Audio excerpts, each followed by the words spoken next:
Hey, morning good mga kaibigan. It's been a while. Ayan, ultralight muna tayo. Sa gilid-gilid lang muna, no? Incoming yung tide. So we're hoping sasama rin papasok yung mga isda, no? Tapos ngayon masusubukan natin yung mga bagong binili nating lure sa Anglers Pro Shop. Ayan, susubukan natin ngayon. Tsaka susubukan ko rin manghiram ng small boat. Kahit sagwan-sagwan lang. So yun mga kaibigan, let's go. Hey mga kaibigan, no? So ngayong araw susubukan natin tong dalawang mini poppers na to mula sa Anglers Pro Shop. Kagabi maliwanag ang buwan, tapos incoming yung tide. So I'm hoping yung mga isda rin papasok din sila sa cove na to. Unahin natin tong popper na to na red.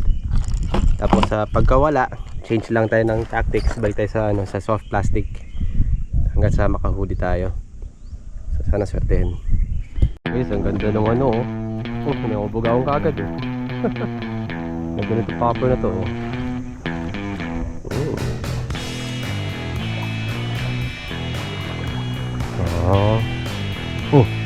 ganyan.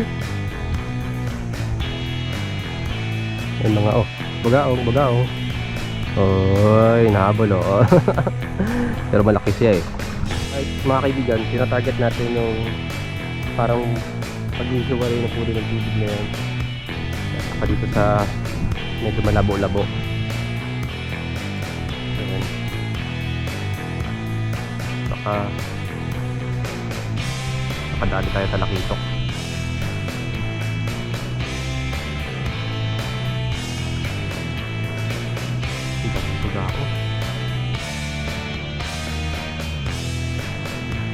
For sure meron niya nagtatawag siya. Pero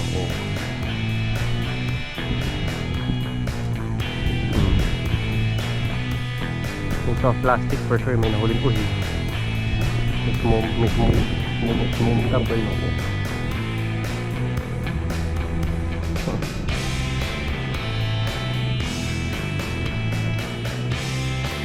Bugaong madness pa, no? Kung naka-soft plastic tayo, for sure huli na yan.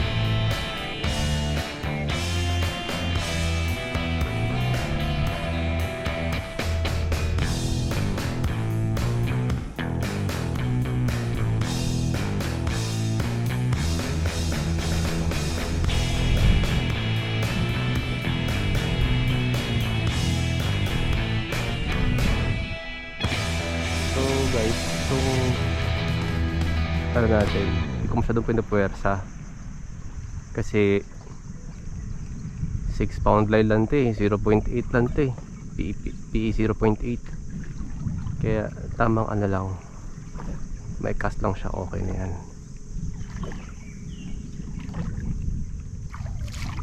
Target naman natin yung mga gusto natin kainin isda, so natin makikipaglaro sa bugaong pag wala talaga.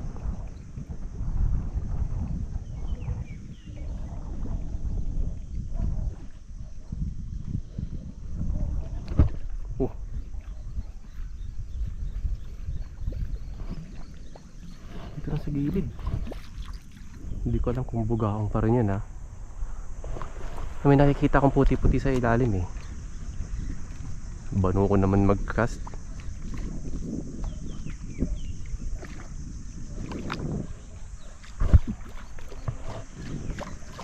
Ayun palakitok na yun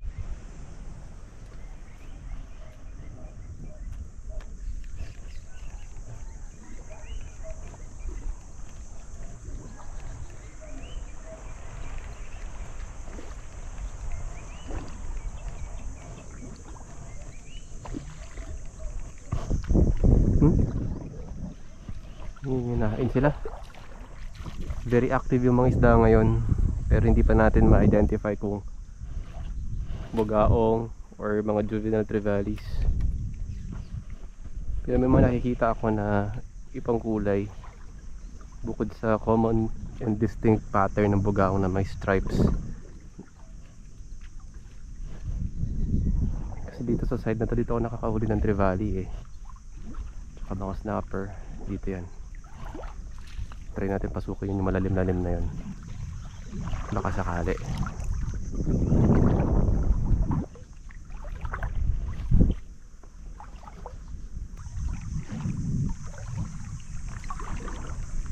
Yun. Bugaong. Ayun. Trevally na. Mga juvenile. Ayun lang siya, oh. Yan, yan, yan, yan.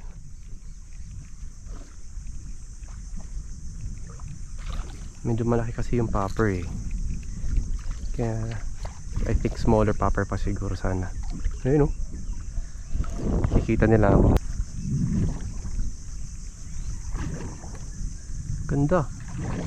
Guys, ang ganda ng performance itong popper na to, oh. Oh. Wow. Kita yung bubble trail na yan. Ganda. Perfect to, perfect. So, ginagawa natin ngayon, adjust lang hanggang sa makakita tayo ng perfect spot.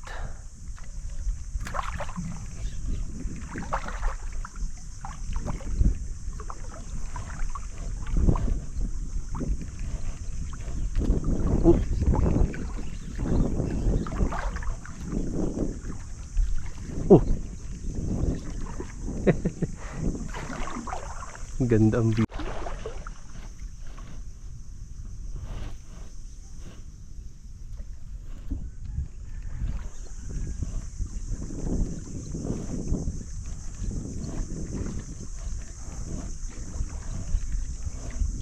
Ang ganda ng play nito, oh. Oh. Tapos pagka ano, hindi lang masyadong kailangan pwersahin. Oh. Ganda rin. So nice, so nice. Tapos may mga nakikita rin akong isda.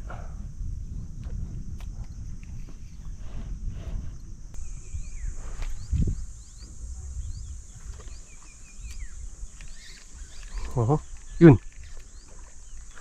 Isda dun. Pero natakot.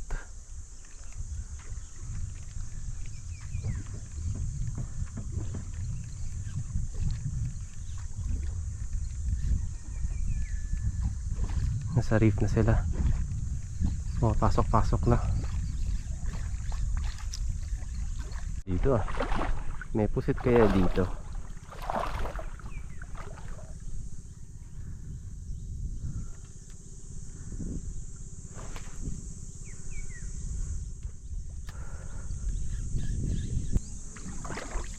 Doon isda sa harap ko.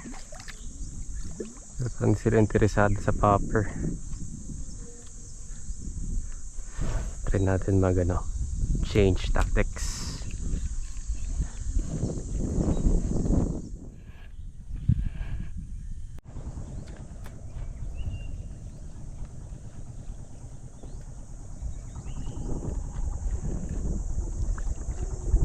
Yun oh, balo. May sumusunod na balo. Baka nandito sila sa side na to.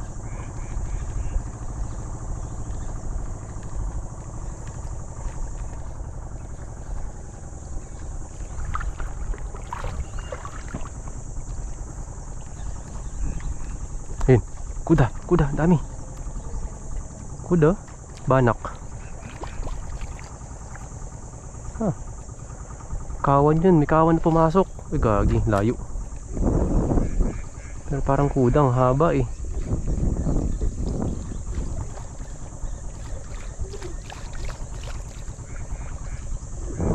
So maganda tong spot na to. Nandito yung pagmamerge ng mga agos. Yun.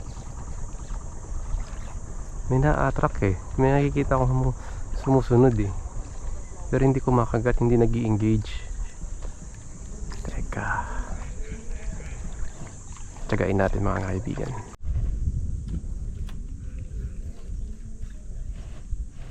Ito kasi yung isa sa challenge ng target specific kano.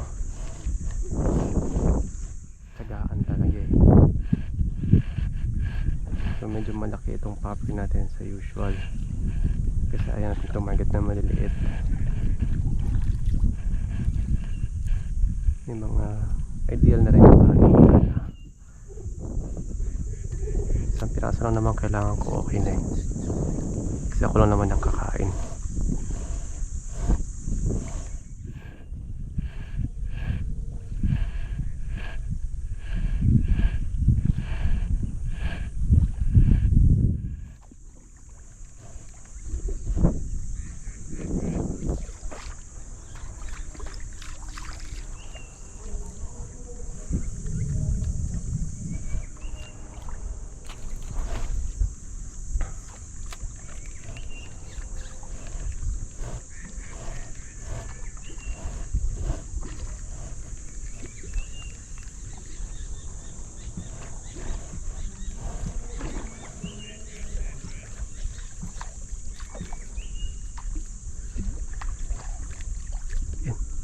Yun, kuda.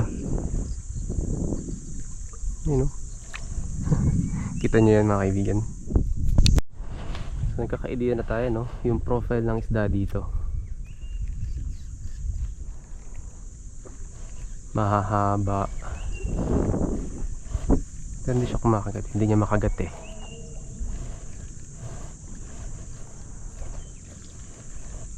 Needlefish pa rin yun. Kahit barakuda okay na, basta mahuli.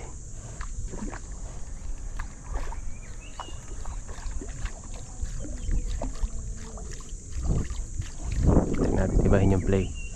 Try natin yung mga short jerks. Parang ganito.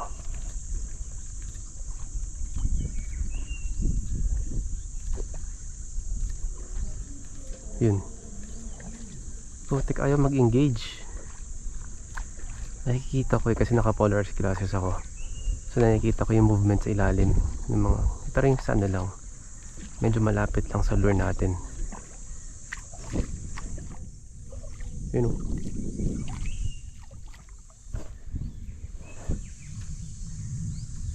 So binabantayan ko rin yung mga splashes sa paligid mga kaibigan. Kasi baka nandyan na yung mga target natin.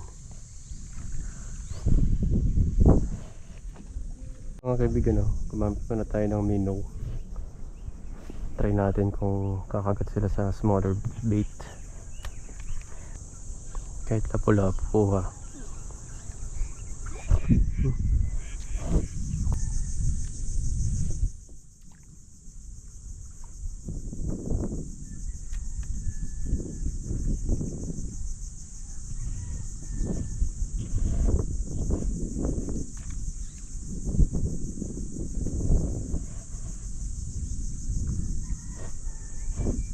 Oh, fish on.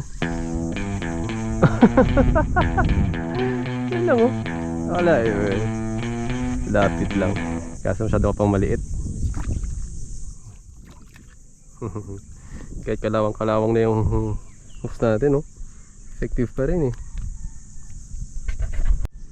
Pwede natin yung gatong lapu-lapu. Pero bigger sana. Masyado pa siyang maliit. Okay. So nasa ilalim na yung mga isda, guys.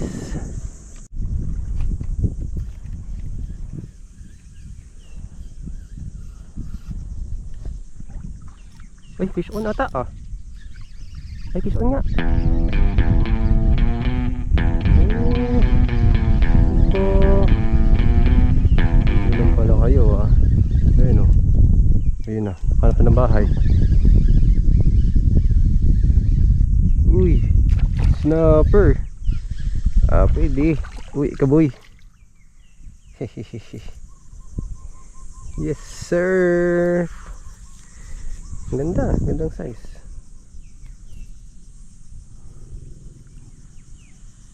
Nasa ano na sila. Tap tayo ng matatalian mo. Ayun o mga kaibigan, pananghalian natin. Kalumaan ng ating hook. Putol na yan o. Dalawa na lang. Hahaha. Pero sige, makakahuli pa yan. Tiwala lang. Promise.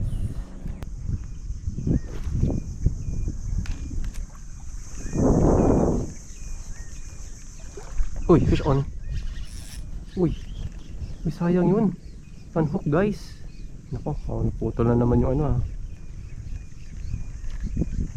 Putol yung hook natin ah. Hindi naman. Hook lang talaga. Pero medyo ano yan, malaki-laki yan. Ganito rin siguro. Sa mga gilid-gilid. Yun. Told ya. Keep the pressure on, guys. And yeah, have a good one. Ayun. Okay na to. Pwede na. Mas okay ito kaysa sa kanina. Sige, pananghalian ka ngayon.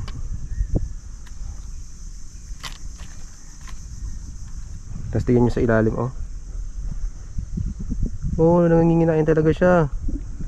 May laman, oh. Oo. Wala na yung kinakain niya. Okay, ibaon muna natin ang husto. Para di makawala.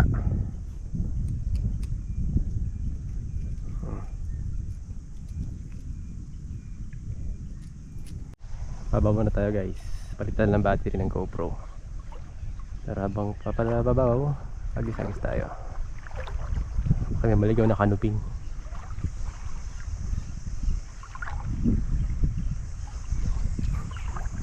Kaninang daming bugaong Chambando.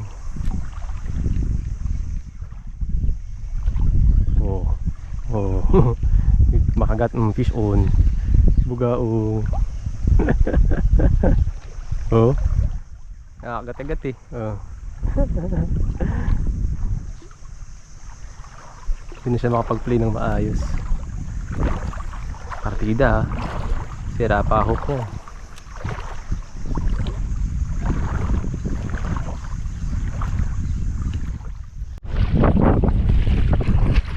Mga kaibigan, no? Wala tayong success sa ating micro popper. Pero kanina, may mga nakita kasi ako sumunod-sunod. Tapos, dito tayo bigo. Nakahuli tayo ng 3. Dalawa, yung isa pinakawala natin ng intentional. Yung isa nakawala. Nung itinatali ko na para sana maging pananghalian niya yung araw. Pero ganun talaga. Gusto ko sanang hiramin yung bangka na yun, no? May bata kasi kanina na lumabas. But anyway, mga kaibigan, hanggang dito na lang muna siguro. May namamana. So, yun. Prepare tayo lunch. Pahinga, trabaho. At kung matapos, edi fishing ulit. Pero lang naman eh. So, mga kaibigan, no? Ang ganda nito ngayon. Itong fjord na to. Ang ganda ng pop niya. Para rin ako nagbibig game. Nakikita ko yung splash, yung sabog, yung tunog, yung whooping sound. Andun, kompleto. Mas mura lang ha, mura lang siya. Nasa 250 pesos lang. Hindi lang siguro ideal yung spot ko. Kasi ang mga nauhuli ko kumakagat sa 5 grams. Ito 14 grams to eh. You know? Kaya pagka minuwop ko ng gusto, kaya sinispil ko siya, nakikita ko naman may mga sumusunod pero mga maliliit. So hindi siya masyadong ideal. So ngayon, mga kaibigan, kung gusto nyo lang ganito, bili lang kayo sa Anglers Pro Shop. Meron siya doon. Fishing Villa parang, alam ko may mga fjord products din, pero hindi lures eh. Mga pliers ata. Pero pag lures talaga na fjord, doon kayo sa Anglers Pro Shop. So ano pala to ha? Ang spelling niya FJORD. Ano? Ang pronunciation niya ay FYORD. Fjord. Hindi ko alam kung anong nun eh. Kung anong tawag yun. Ni-research ko na yun, nakalimutan ko lang. Pero ano siya, European na siya, company, but still made in Japan. So yung quality, alam natin na kalidad. Yan mga kaibigan, dito na lang muna.